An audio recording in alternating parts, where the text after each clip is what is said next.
Berhenti bicara tentang masa lalu. Saatnya menata masa depan.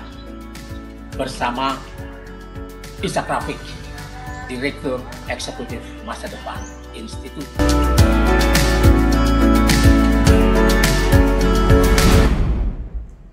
Assalamualaikum warahmatullahi wabarakatuh. Saudara-saudara sekalian, Anda bersama Ishak Rafiq, Direktur Eksekutif Masa Depan Institut.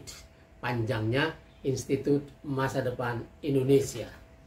Negeri kita makin seru saja, dan kita akan mengambil satu bagian dari yang bikin masalah ini makin seru dan makin menyakitkan hati rakyat dan kaum intelektual, yaitu sindikat korupsi di PT Pertamina, perusahaan migas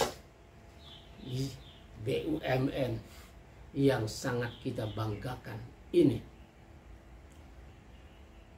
Korupsinya luar biasa. Di tengah kemiskinan rakyat yang mengerikan ini, ada korupsi 193,7 triliun rupiah. Itu pada tahun 2023.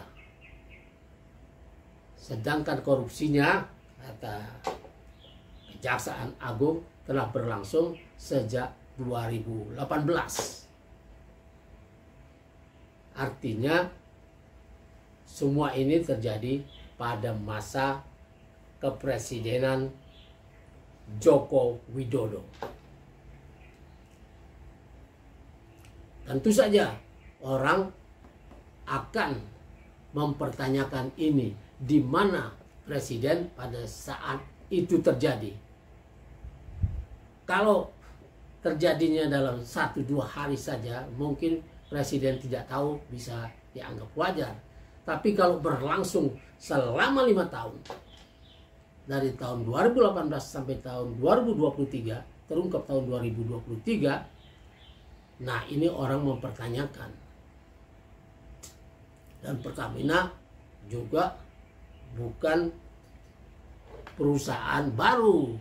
Perusahaan ini punya pengalaman panjang di belantika pertambangan minyak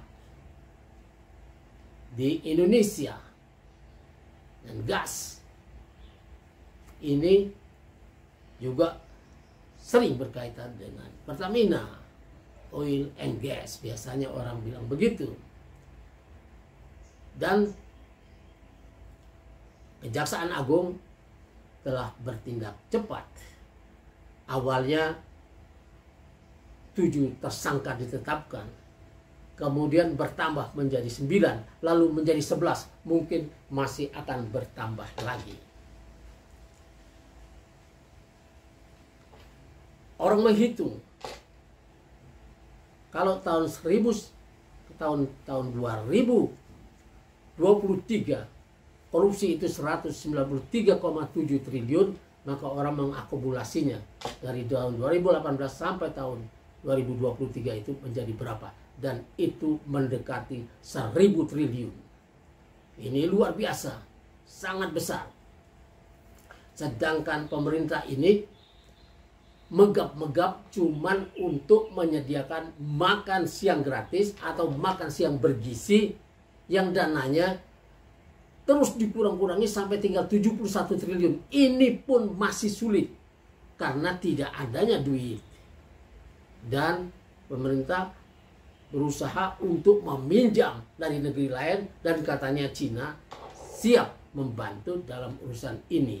Membantu tentu saja tidak gratis, artinya pemerintah akan berutang. Ini bikin malu karena untuk menyiapkan makan gratis untuk rakyatnya sendiri, kita harus berutang kepada negara lain, dan mereka akan minta segala macam konsesi lagi nantinya.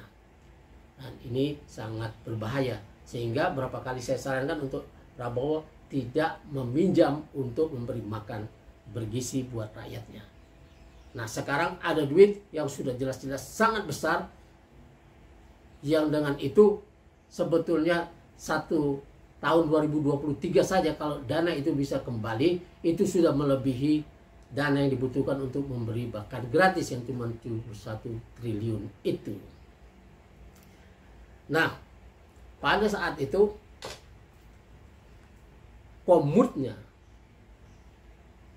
Komisaris Utama Pertamina itu dari tahun 2019 sampai tahun 2023 adalah Ahok, Basuki Cahayapurnama, mantan wagubnya Joko Widodo di DKI dulu, kemudian menjadi PLT gubernur, lalu sempat masuk penjara gara-gara menista Islam pada saat berhadapan ya dengan Anies di Pilgub Jakarta. Waktu itu daerah istimewa ibu kota Jakarta. Dan status itu kemudian dihapus oleh Jokowi sehingga kita kehilangan dengan sangat gampang sebuah ibu kota yang diperjuangkan dengan darah dan air mata para pejuang republik, ulama, ibu-ibu, rakyat jelata, semuanya melawan penjajahan itu, dan Jakarta dimenangkan lewat darah dari Portugis sehingga namanya menjadi Jayakarta, kemudian disingkat menjadi Jakarta. Itu hilang dengan sangat gampang dan DPR-nya setuju saja tanpa pertimbangan yang matang. Tapi bukan itu persoalan kita. Persoalannya adalah Ahok sebagai komut. Waktu itu ketika diangkat menjadi komut, Komisaris Utama Pertamina, dia bilang dia adalah komut rasa dirut, rasa direktur utama. Artinya dia pasti maksudnya waktu itu dia punya kewenangan yang luar biasa dalam urusan ini. Dan kalau dia tidak mampu mencegah korupsi atau pura-pura tidak tahu atau memang tidak tahu, maka ini harus disampaikannya bukan di media massa, dan dia memang siap untuk bicara itu baik di depan DPR maupun di pengadilan, dan dia ingin pengadilannya terbuka. Artinya ini jalan terbuka untuk mengungkap semua sindikat yang terlibat di sini. Dan karena pada saat itu Jokowi adalah presidennya, maka Prabowo juga harus memberi peluang kepada kejaksaan untuk membawa Jokowi sebagai membawa Jokowi setidak-tidaknya sebagai saksi atas korupsi luar biasa yang hampir mencapai 1.000 triliun ini. Barangkali kalau tahun 2024-nya juga bisa dilihat, maka mungkin korupsinya sudah mencapai 1.000 triliun lebih. Dan ini bukan saja menggangsir duit negara, tapi juga kata rekan saya Antoni Budiawan bahwa itu juga ada pasal penipuan, karena ada sesuatu yang diimpor, ya, Pertamax RON 92, ya, mereknya itu RON 92, tapi yang diimpor adalah RON 90 Pertalite. Nah, dijual kepada rakyat sebagai Pertamax. Ini penipuannya di sini, dan semua yang terlibat ini luar biasa, mulai dari dirut sampai anak-anak perusahaan terlibat di situ. Padahal jauh sebelum itu katanya pada awal-awal Jokowi berkuasa telah dihancurkan mafia migas, Petral dibubarkan. Dan ini sebetulnya kalau mafianya sudah habis, maka persoalan distribusi dan impor BBM di Indonesia menjadi lebih ringan dan menjadi lebih murah. Tapi ketika Petral sudah tidak ada, mafianya dianggap sudah mati atau mati suri atau terlempar, tapi harga BBM naik terus selama masa Jokowi ada 7 kali perubahan harga. Artinya kenaikan-kenaikan ini ya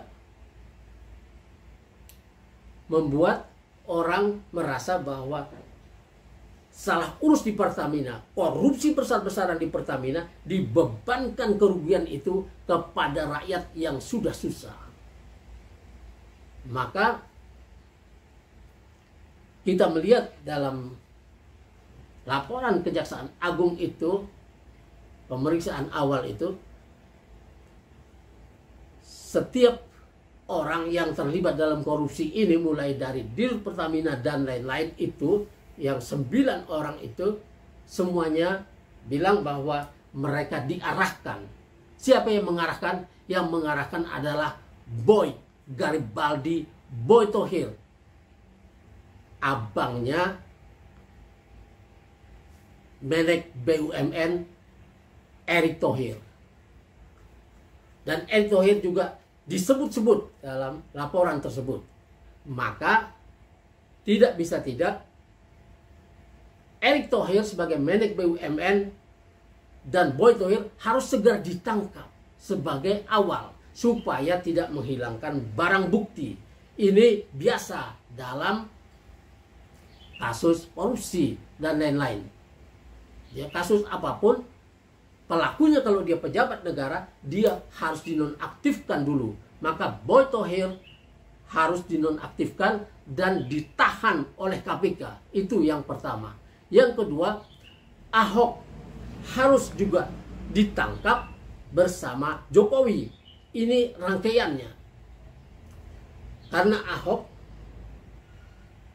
merasa bahwa dia telah melakukan sesuatu yang benar. Mungkin saja dia benar. Maka itu tidak bisa dibiarkan cuma ngomong di media massa atau media sosial. Dia harus bicara di pengadilan bersama 11 tersangka lainnya, satu persatu harus digilir. Tapi mulailah dari yang paling tinggi yang dianggap bisa membongkar yang lain.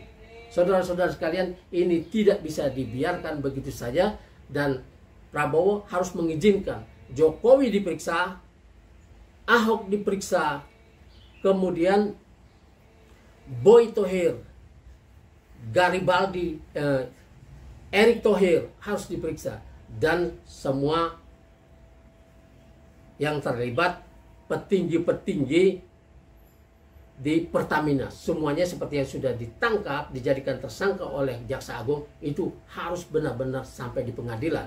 Semua orang bilang bahwa Prabowo pasti telah melakukan penelitian yang cukup lama sehingga membongkar ini bisa dilakukan dengan cepat dan KPK tidak dilibatkan. Mungkin karena ada unsur KPK dari mantan Bareskrim itu yang dianggap terlibat dalam korupsi di Pertamina ini, dan ini harus dilihat dengan teliti.